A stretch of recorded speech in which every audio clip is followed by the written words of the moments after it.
నా పేరు పి పుష్పకుమారి. మా ఊరి పేరు పచ్చికాపల్లం. నేను 3rd క్లాస్లో చదువుతా అన్నప్పుడు మా నాన్న చనిపోయారు. అమ్మ ఒక్కటి ఉండి 8th క్లాస్ వరకు చదివించారు. 8th క్లాస్లో అమ్మ చనిపోయారు. 10th క్లాస్ బాలయోగి గురుకులం పుత్తూరులో చదువుకున్నాను. 10th క్లాస్లో నాకు 10 పాయింట్స్ వచ్చింది. Principal madam child welfare committee హోమ్లో జాయిన్ చేయించారు. ఈ హోమ్లో ఉండి నేను శ్రీ చైతన్య జూనియర్ కాలేజ్ తనపల్లిలో చదువుకున్నాను. ఇంటర్ కంప్లీట్ అయిన తర్వాత మెడిసిన్కి నీట్ ఎగ్జామ్ రాశాను. నీట్ ఎగ్జామ్లో నాకు 216 మార్క్స్ వచ్చాయి. 216 మార్క్స్కి నాకు నేషనల్ వైడ్ సీట్ రావడం కొంచెం కష్టమైంది. నాకు ఎవరైనా హెల్ప్ చేస్తే నేను మెడిసిన్ చదువుకుంటాను.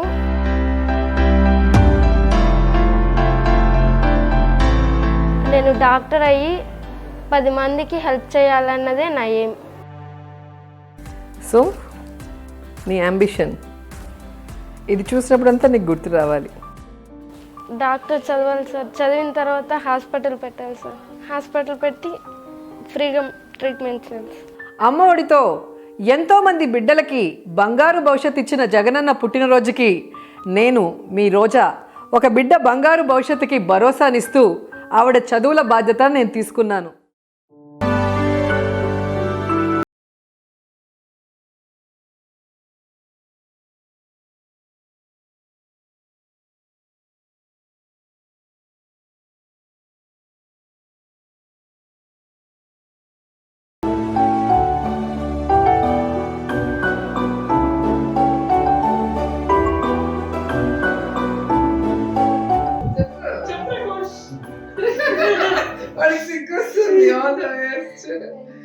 So Diwali gift. సో మా అన్నయ్య డాక్టర్ ఆల్మోస్ట్ 90% చేసి వెనక్కి వచ్చారు. నేను చేద్దాం అనుకుని అటెంప్ట్ చేశాను కానీ సినిమా ఫీల్డ్కి వెళ్ళిపోయారు. కానీ నా డాక్టర్ ఈరోజు నా కోరిక, మా కుటుంబ కోరిక తీరుస్తూ డాక్టర్ కాబోతుందంటే చాలా హ్యాపీగా ఉంది.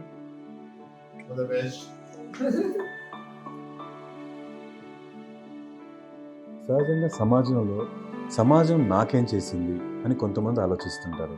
ఇంకొంతమంది సమాజానికి నేనేం చేశానని ఉంటారు. ఇంకొంతమంది సమాజం ఏమైపోతే నాకేంటి అని కొంతమంది ఉంటారు. కానీ రెండో కేటగిరీకి చెందినటువంటి వాళ్ళు సమాజానికి నేనేం చేశానని ఆలోచించే వాళ్ళలో అరుదైనటువంటి ఒక కథ, నిజంగా జరిగినటువంటి కథ నేను మీకు చెప్తాను. ఒక బిడ్డ తన తల్లి తండ్రికి ఆరోగ్యం సరిగ్గా లేక వాళ్ళు చనిపోవడం జరిగింది. అయితే తన తల్లిదండ్రుల్లాగా ఇంకొకరెవరు అలాంటి పరిస్థితి రాకూడదని చెప్పి నేను డాక్టర్గా ఎలాగైనా నేను చదివి డాక్టర్ అవ్వాలని చెప్పి ఆ చిట్టి తల్లి తను కోరినటువంటి కోరిక చాలా పెద్దదే. కానీ అద్భుతం జరుగుతుందా అని చెప్తుంటాం కదా, అలా ఈ కథలో ఒక అద్భుతం జరిగింది. ఆ అమ్మాయి కళ నెరవేరింది. ఆ అమ్మాయి తను కోరుకున్నట్టుగానే తన స్థితిగతులు సరిగ్గా లేకపోయినా ఈరోజు తను అనుకున్నటువంటి ఆ లక్ష్యం దగ్గరికి చేరుకుంది. అంటే మెడికల్ సంబంధించిన సీటు సంపాదించేటటువంటి ర్యాంక్ కూడా వచ్చినటువంటి పరిస్థితి. ఆ సీటు సాధించడానికి వెనక ఒక అద్భుతం అని చెప్పాను కదా, ఈ కథలో మలుపు అదేనే చెప్పుకోవాలి. ఇప్పుడు ఈ మొత్తం ఎంటైర్ కథ గురించి నేను మీకు ఏదైతే చెప్పానో అది నిజ జీవితంలో జరిగినటువంటి ఒక వాస్తవమైనటువంటి కథ. ఆ కథ ఏమిటి, ఆ కథలో ఉన్నటువంటి పాత్ర నిజ జీవితంలో ఎవరని మీరు అందరూ తెలుసుకోవాలనుకుంటున్నారు. వాళ్ళందరినీ నేను మీకు పరిచయం చేస్తాను. ఆ కథలో ఉన్నటువంటి వాళ్ళే ఇక్కడ ఉన్నటువంటి ఈ కుటుంబానికి చెందినటువంటి వాళ్ళు. ఇక్కడ ఉన్నటువంటి ఆ తల్లి మీకు అందరికీ సుపరిచితం. ఎందుకంటే ఒక నియోజకవర్గానికి ఎమ్మెల్యే ప్రజాప్రతినిధిగా ఉన్నటువంటి ఆర్కే రోజా గారు, ఆవిడ దత్తత తీసుకున్నటువంటి బిడ్డ ఈ పుష్ప ఆ దత్తత తీసుకున్నటువంటి తల్లి కోరికని నెరవేర్చారు. ఈరోజు తనకి నీట్లో ర్యాంక్ సాధించారు. అసలు ఈ నిజ జీవితంలో జరిగినటువంటి ఈ ఎపిసోడ్ గురించి ముందు తల్లి రోజా గారితో మనం మాట్లాడే ప్రయత్నం చేద్దాం. మీరు ఎమ్మెల్యే రోజా గారుగా కాకుండా అమ్మ రోజాగా ఇక్కడ అందరికీ మీరు పరిచితం. అయితే మీ ఇష్టమైనటువంటి నాయకులు జగన్మోహన్ రెడ్డి పుట్టినరోజుకి మీరు పుష్పని దగ్గర తీసుకున్నారు. కానీ ఈ మొత్తం కథలో ఒక ట్విస్ట్ ఏంటంటే మీ పుట్టినరోజుకే అమ్మాయి సీట్ సాధించి మీకు గిఫ్ట్గా ఇవ్వడం జరిగింది. ఈ సందర్భాన్ని, దీపావళి సందర్భంగా మీరు ఎలా చెప్తారు? చాలా హ్యాపీగా ఉంది.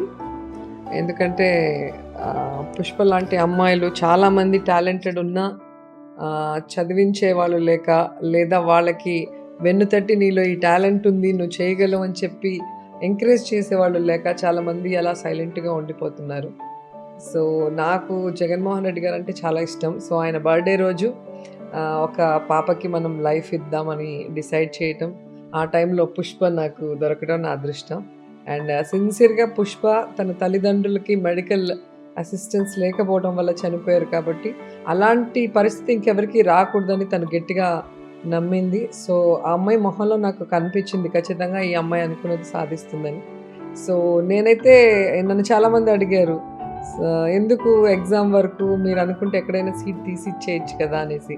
కానీ నాకేంటంటే మనం సీట్ తీసి ఇచ్చేస్తే వాళ్ళకి దాని యొక్క విలువ తెలీదు.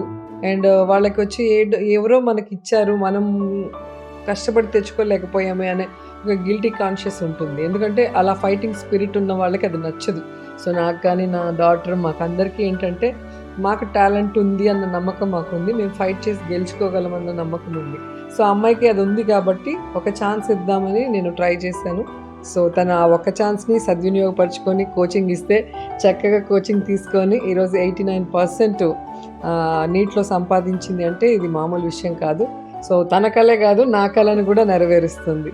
మా ఇంట్లో నన్ను డాక్టర్ని చేయాలనుకున్నారు. సో నేను బైపీసీ స్టూడెంట్, మా అమ్మ నర్సింగ్ కాలేజ్ ప్రిన్సిపాల్, మా పెద్దన్నయ్య మెడికల్ సీటు వచ్చిన తర్వాత ఫైనల్ ఇయర్ వరకు చదివి కొన్ని కారణాల వల్ల అప్పుడున్న పరిస్థితుల్లో నాకు ఇండస్ట్రీలో అండగా ఉండాలి అని వదిలేసి రావడం జరిగింది.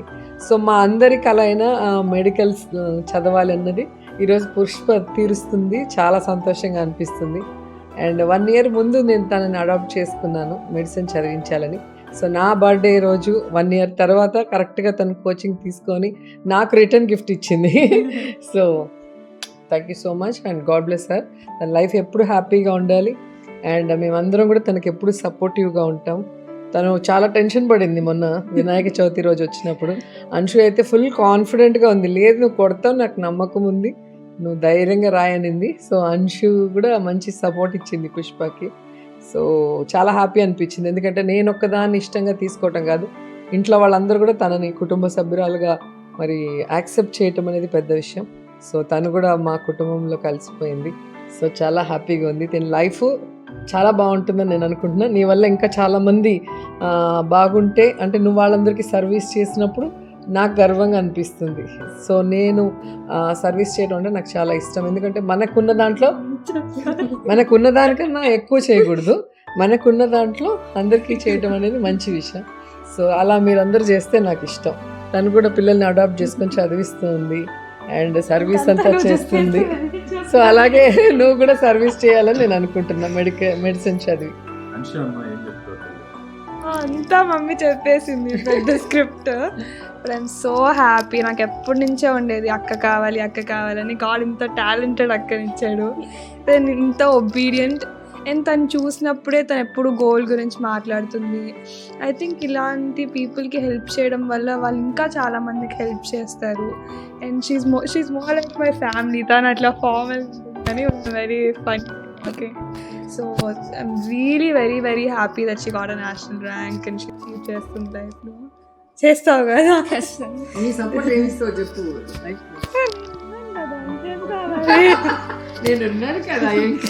So I think a bond for life దొరికింది. I'm so grateful and I hope you achieve so.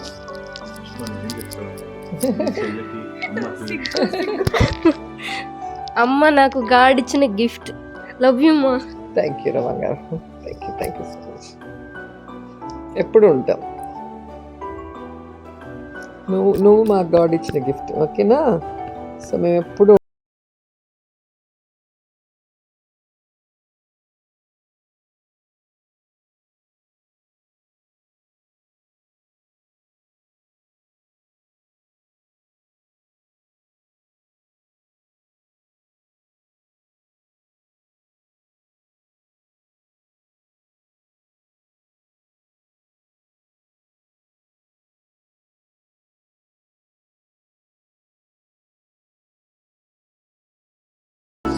చూస్తున్నాం ఒక తల్లి తన పాత్ర సొసైటీలో చేస్తే ఎలా ఉంటుంది, తనకి చెయ్యాలి అన్నటువంటి ఒక సంకల్పం ఉన్నటువంటి ఒక బిడ్డకి అండగా నిలబడినటువంటి రోజా గారి సంకల్పం నెరవేరడంతో పాటు పుష్ప కోరిక కూడా నెరవేరింది. అందులో పుష్పకి ఇప్పుడు చెల్లెలుగా ఉన్నటువంటి అంశు తన కోరిక కూడా, అంటే తనకు ఒక అక్క కావాలనుకున్నటువంటి అక్క దొరికింది. సో ఈ సమాజాన్ని మనం చక్కగా తీర్చిదిద్దాలి, కష్టంలో ఉన్నటువంటి వాళ్ళకి ఉపయోగపడాలి అన్నటువంటి ఈ సంకల్పానికి ఇలాంటి పెద్దవాళ్ళు తోడవటం, అందులోనూ రాష్ట్ర ముఖ్యమంత్రి వైఎస్ జగన్మోహన్ రెడ్డి గారి పుట్టినరోజుకి అడాప్ట్ చేసుకున్నటువంటి ఆ చిట్టి తల్లి రోజా గారి పుట్టినరోజుకి తిరిగి అదే బర్త్డే గిఫ్ట్గా తన మెడికల్ సీట్ని ఇవ్వటం అనేది నిజంగా ఒక నిజ జీవితంలో జరిగినటువంటి ఒక అద్భుతమైనటువంటి కథ ఇది.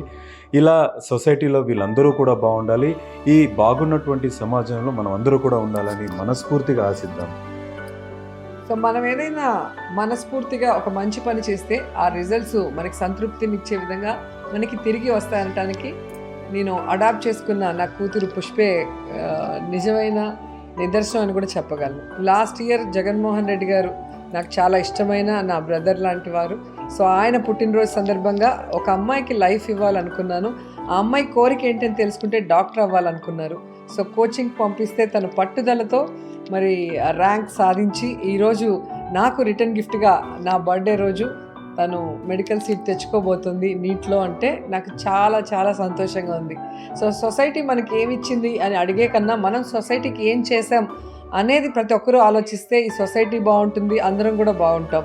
సో నాకు ఇద్దరు కూతుర్లు ఇప్పుడు, అంశు మాలిక అండ్ పుష్ప. సో అంశుది ఒక స్టైల్ ఆఫ్ థింకింగ్ అండ్ పుష్పది ఒక స్టైల్ ఆఫ్ థింకింగ్. కానీ ఇద్దరు చక్కగా చదువుకుంటారు, అందరికీ సర్వీస్ చేయాలన్న ఒక మంచి ఉద్దేశంతో ఉన్న ఆడపిల్లలు. సో ఇంటికి పిల్లలు, ఆడపిల్లలు అనేవాళ్ళు మహాలక్ష్ములని. ఎవరింట్లో ఆడపిల్ల పుట్టినా నేను ధైర్యంగా చెప్తాను, గర్వంగా చెప్తాను. సో ఈరోజు నాకు ఇద్దరు ఆడపిల్లలు ఉన్నందుకు నేను కూడా గర్వపడుతున్నాను.